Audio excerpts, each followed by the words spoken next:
Alexandra, a Ucrânia deveria ter tido eleições presidenciais em 2024 e eleições parlamentares em 2023 e ambas foram suspensas. Ao mesmo tempo, nesse período, jornalistas ucranianos que investigam o governo têm sido ameaçados, perseguidos e alguns até ameaçados de alistamento forçado para ir para o fronte. Mais recentemente, o presidente Volodymyr Zelensky tentou fechar 2 agências que combatem a corrupção no país. A Ucrânia vive hoje uma democracia plena, na sua opinião? Let's be honest, we are not ideal democracy. Just 11 years ago, I mentioned on the beginning of our program, we lived under pro-Russian, authoritarian and corrupt government. And we have only 11 years to conduct democratic reforms. And to make democratic transition is difficult even during the peaceful time. We are in a time of the large-scale war, and we have to do 2 tasks parallel: to defend our country, our people, and our democratic choice, and to conduct democratic reforms. Because victory for us is to succeed in democratic transition of our country. So let me assure you that people in Ukraine, they respect freedom to election and freedom to vote very much. Because in 2004, millions of Ukrainians peacefully protested during the Orange Revolution when this right was stolen from people in Ukraine. And Russia tried to impose the pro-Russian candidate to be our president. So we proved that right for vote is very essential for us.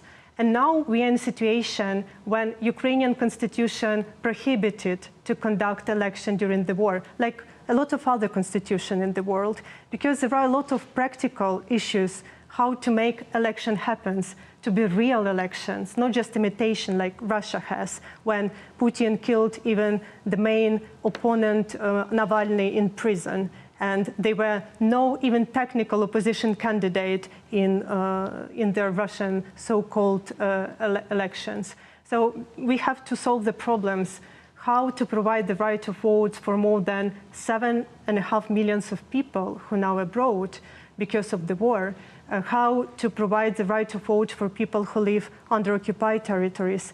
And the question also is how to find money for all this stuff, and how to secure the whole electoral process, and how to engage the most active part of Ukrainian society, I mean people who volunteering to join Ukraine army to defend our democratic choice. We can't exclude it from the process, but how to organize electoral process in the trenches. So that is why this taboo in constitution have a lot of practical meaning, and this is a task which we have to solve in future. And like, based on your question, we are not ideal democracy. We have a lot of things to be done, but we are on the right way.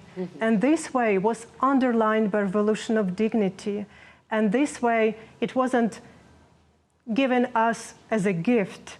During the Revolution of Dignity, the Russian regime killed more than 100 peaceful protesters just in the center of square.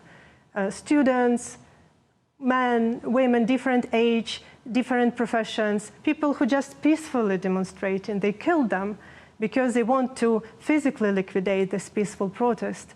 So we are on our way, and let me demonstrate it with one recent example.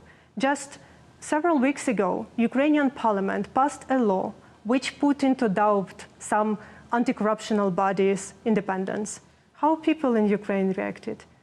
People in Ukraine started mass protest, and Ukrainian parliament registered a new draft of law and returned everything back.